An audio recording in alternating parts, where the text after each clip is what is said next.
आसान दसने बोलती तो है नहीं, जब जाते हैं तो बोलती हैं।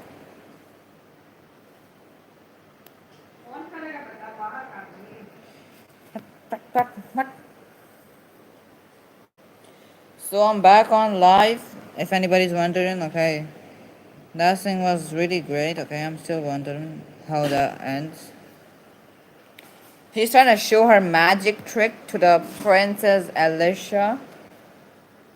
Yeah, no, it's not Princess Alicia, okay? Some princess, okay? It is some princess, okay?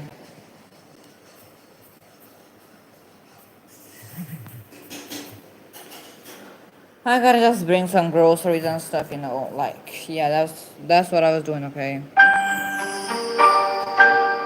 Let's go to that part. I was just bringing groceries, okay, and react to this, like, completely react to this, okay? After this, I gotta do my homework, and yeah. Okay. Yeah, of course. Princess Celestia, I was in the middle of my magical studies when I got a call saying you wanted to see me.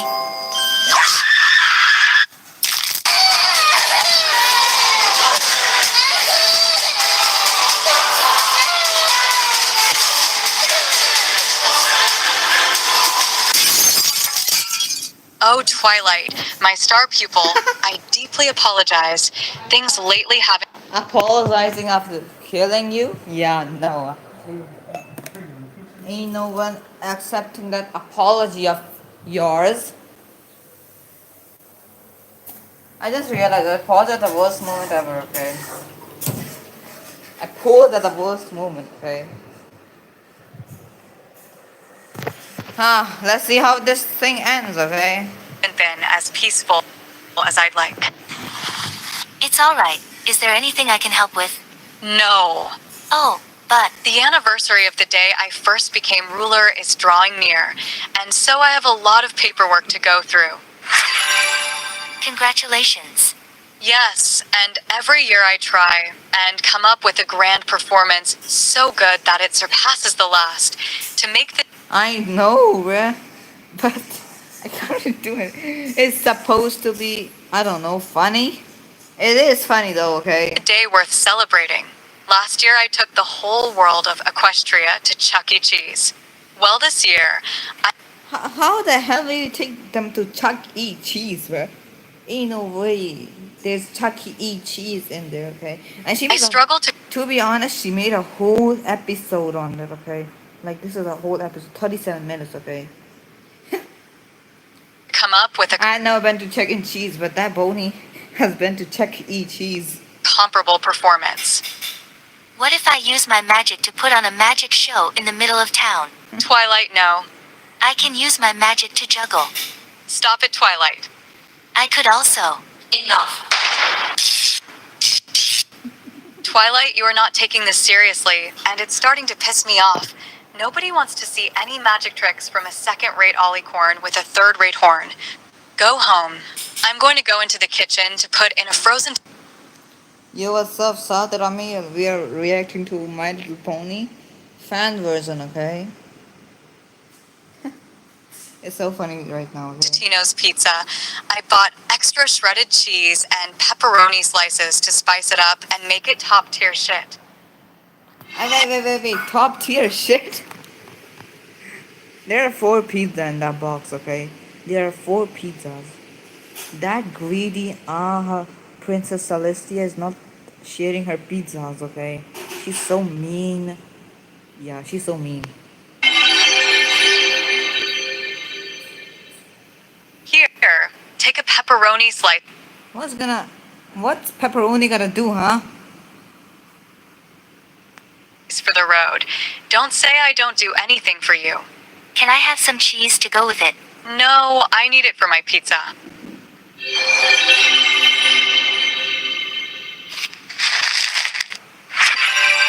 Dude, just make the pizza already, okay?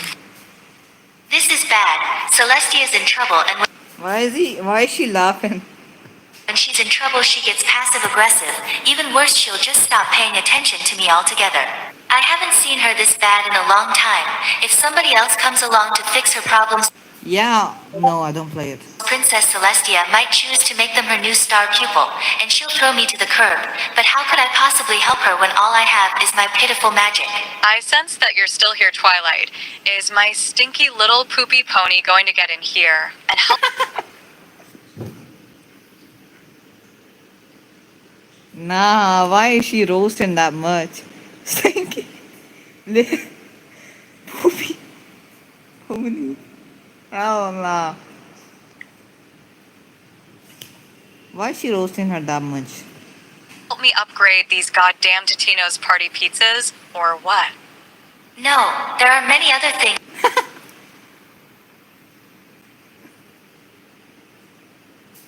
What?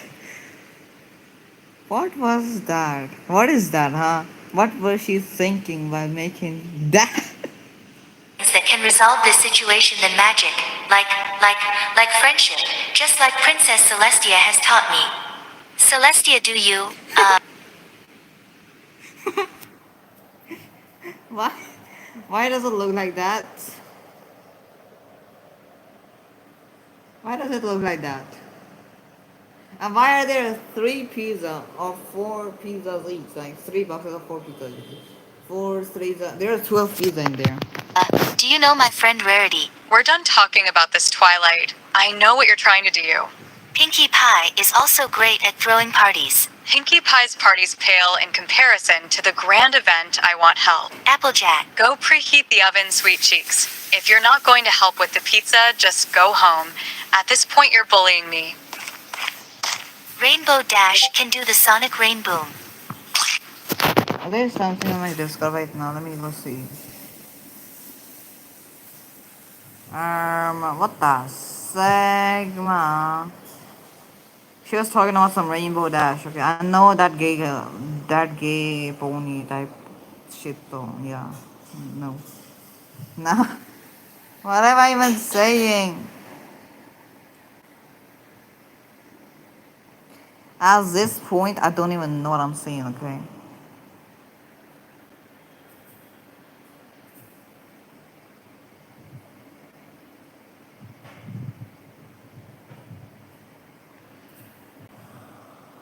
Oh, I thought I got some like weird ass rolls. Okay.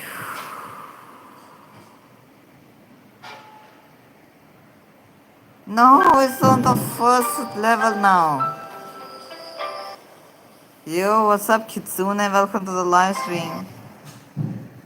Don't ask this, okay? I am reacting to this because someone told me to react to this, okay?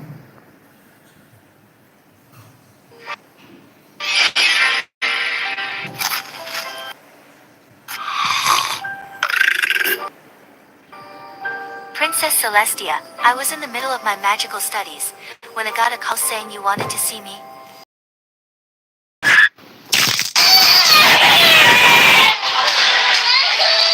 Yeah, nah, she's not dead, okay? She's gonna talk to her like, nah, nothing happened. I can't skip it, bro. Just die already. I'm seeing you die, but you're not dead yet. Oh, Twilight, my star pupil, I deeply apologize. Things lately haven't I been can't as see peaceful as I'd like. about that. It's alright. Who Is there are anything you? I can help with? No. Ah. Oh. Oh, but Skip. I want to skip you, Twilight Sparkles. No, don't tell me why I know that name, okay? I'm not gonna say that, The okay? anniversary of the day I first became ruler is drawing near. You know what? We're just gonna leave it, okay? We're just gonna react to this like a little later, okay? Because, you know. Yeah, no.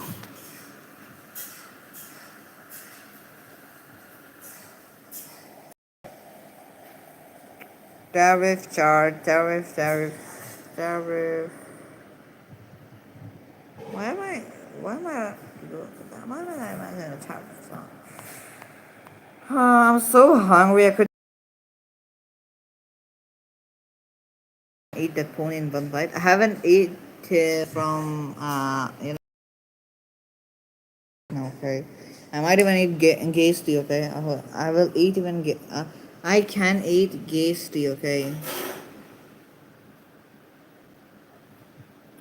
I will eat you, guys. Don't worry. I'll eat you. It will be good, nice and snuggly in my stomach, okay? After I eat you. Go. Annabelle. Oh, hell no. She left the cage. Cage?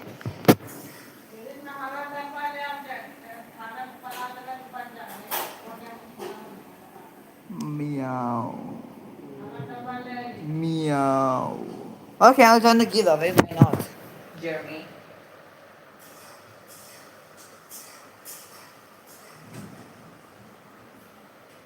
Iyalah.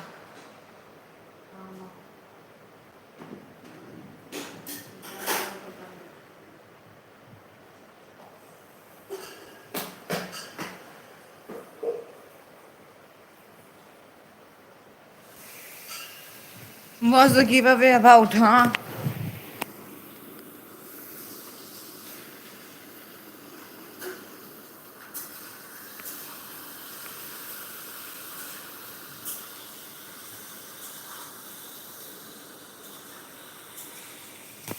What's the giveaway about?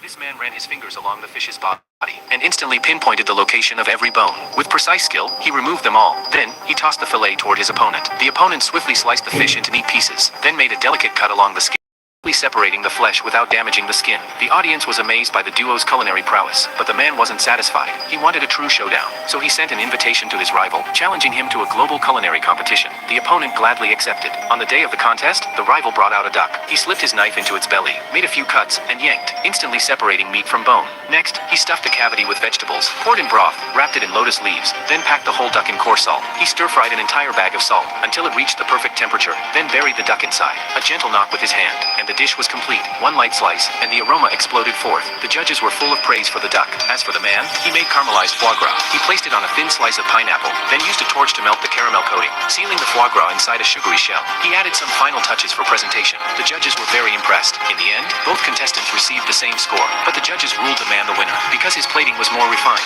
the rival stormed off in frustration. But the man didn't feel victorious either. He soon discovered the real reason he won. His boss had bribed the judges behind the scenes, all to secure a spot in the international competition. But the boss didn't plan for the man to compete. He wanted the man's girlfriend to enter instead. It turned out, the girlfriend had long since sided with the boss. She even exposed a devastating secret. The man had lost his sense of taste long ago. The only reason he could still cook was because of his trusted recipe notebook. With that notebook, anyone could win. Devastated, the man ended up wandering the streets, where he coincidentally ran into his old rival. The two talked all night, and surprisingly, developed a mutual respect. They decided to join forces, using the man's hard-earned qualifications. I don't know. I don't know. I don't really know myself. To enter the international culinary tournament. The competition soon began, while the other chefs showed off their skills, some slicing squid, others perfecting sushi. The man and his rival quietly ground soybeans. Using an old-fashioned stone mill, they created an incredibly smooth mill.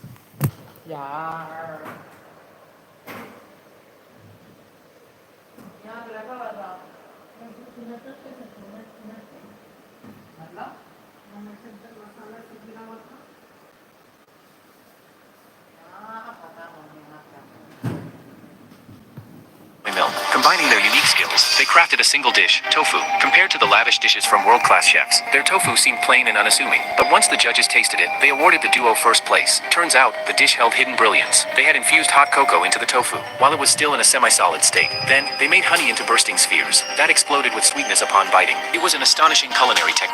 Most importantly, they added Sichuan peppercorns to the tofu, giving it a tingling contrast. That perfectly balanced the dessert sweetness, and the man's elegant plating left the judges in awe. Their championship title was truly well-deserved. Oh, I didn't know this ended this well. Uber drivers, what's the deep... What the hell? What the hell?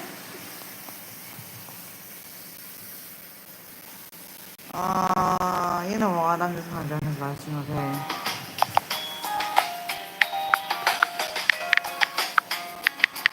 Oh, he ended the live stream.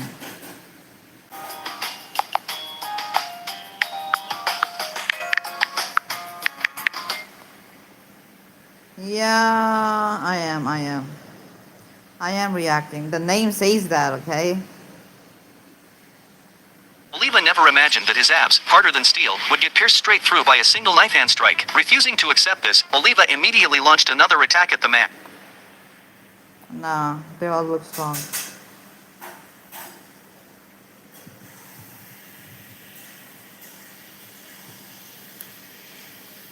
Nah, I'ma just skip it, okay? This is the deadliest spider. Wait.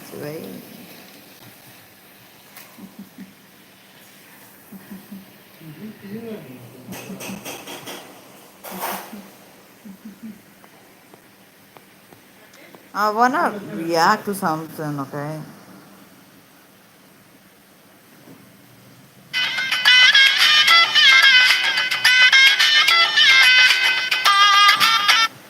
Worst jobs in history. If you ever think your job's crappy, try having to plunge into a pit of literal human doo-doo feces every single night. Way back in the day in good old England, some daring men made a career out of wading through human excrement. So-called gong farmers were tasked with draining out cesspits filled Yeah, no. to the brim with offensive butt slop. The profession had existed for centuries, but it saw its height between the years of 1485 and 1603, also known as the Tudor period. Oi, I got some Tudor for you. Since this was way before the invention of the turlet, people were content with just slamming their cheeks down in a public latrine to pinch off a quick loaf. The other problem was the lack of availability of somewhere to go. Towards the end of the 14th century, it's estimated that there was only one public bathroom per 2,000 people. Plus, keep in mind that all of that human waste was just piling up in a literal stone-lined hole in the ground, so you were just dropping logs onto a mountain of timber. The local government, realizing that this horrid threat to public health was fermenting beneath everyone's feet, took action to allow the construction of private outhouses and latrines in residential areas as a way to disperse the smelly sewage. It didn't work all that well. So with dookie levels rising, help was needed to drain the pits. Enter the gong farmer. The term gong deriving from an Old English term meaning to go. They were also referred to as the much more mysterious and cooler sounding title of nightmen, as the only time that they were allowed to perform their duties was under the shroud of night, and that really sucked. There were no flashlights, spotlights, or illumination of any kind. You just had to hope that the moon was shining brightly to light your way through the filth. The nightmen would enter these cesspits and drain the contents using buckets and shovels. Excrement was loaded into barrels and carted off to be dumped near the River Thames. Don't worry, it was used as fertilizer later. Maybe. These men would be knee-deep, waist-deep, even neck-deep in the stuff, which had its own risks, the first and foremost being asphyxiation. Cesspits were often enclosed spaces with little to no ventilation, so the buildup of noxious and toxic gases was a very real threat. Although rare, a gong farmer could pass out from a lack of fresh air and drown in the waste. Another risk was poor maintenance. Cesspits were typically drained as needed, which, depending on the size of the thing, could be up to 2 years between sloppy scoops. Since these pits just sat there and rotted, it was common for stone walls to collapse in on the farmers while they harvested their crops. Any scrapes or bumps would certainly get infected, which could only lead to a painful death. But these high risks were met with high reward. Since the job was less than desirable, gong farmers made quite a healthy living, about 6 pence a day. Now, I'm not quite sure what that is in non-silly sounding money, but sounds pretty good. Problem is though, gong farmers perpetually reeked from their labors and were only permitted to live in certain areas of the city, with most of the public actively avoiding them and, well, treating them like crap. Now, if you're looking for a soul-crushing, body-breaking job that pays next to nothing, you're an idiot. But I could recommend that you apply for the occupation of chimney sweep. These services were all the rage in, you guessed it, England's Tudor period. But the job has existed for hundreds of years. Rapid urbanization led to the construction of a lot of buildings, and each one of them suckers needs a source of heat. You gotta keep them English toesies nice and warm during the miserable gray winter months until the arrival of the miserable gray summer months. So a lot of fireplaces and chimneys were built to meet that demand. You do know how a fireplace works, right? Make fire, fire make heat and smoke go up through chimney and blow out the top. But all of that burning of wood and coal creates lots of icky, carbon-heavy, flammable deposits that build up within the chimney. Big problem, cuz if that's not properly cleared out, then things can just go, and there goes not only your house, but a few neighbors' houses as collateral damage. Well, the higher-ups didn't like the risk of their kingdom going up in smoke at any given time, so they mandated that chimneys must be swept at least 4 times a year or face heavy fines. Thus, the employment of chimney sweeps became critical. The problem, though, is that chimneys at the time weren't exactly designed for human entry and cleaning. Bugga. Most flue networks in the building were grouped together on the roof, but could have sharp turns as they angled out towards their respective fireplaces or furnaces. To make matters even worse, regulations shrunk flue sizes down to as little as 9 by 9 inches. This made it nearly impossible for full-grown men to slip through the cracks. The solution? Children. Really young children. Adorable, wide-eyed orphans were yoinked from poor houses and taken on as apprentices called climbing boys, with Children's? No, hell no. opportunities to one day grow into master sweepers themselves, if they lived that long. If it wasn't obvious, chimney sweeping was extremely dangerous, especially for the little limber lads. Boys as young as 6 years old were sent up chimneys and told to get scrubbing. The physical dangers were abundant, as several children had died from getting stuck or horribly burned from scaling the scalding bricks.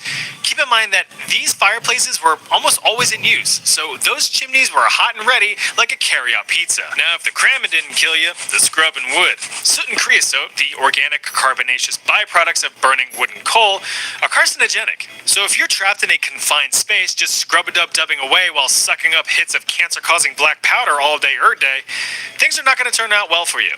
But it actually wasn't your lungs that you needed to worry about.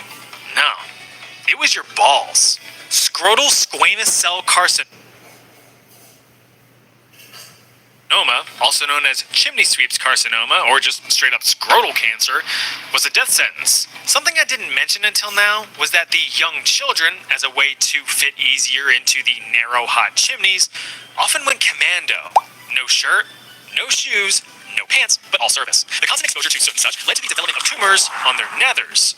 Once developed, they were lucky if they had a few years left in them. Sure, your sack is out of whack, but damn, that chimney's clean.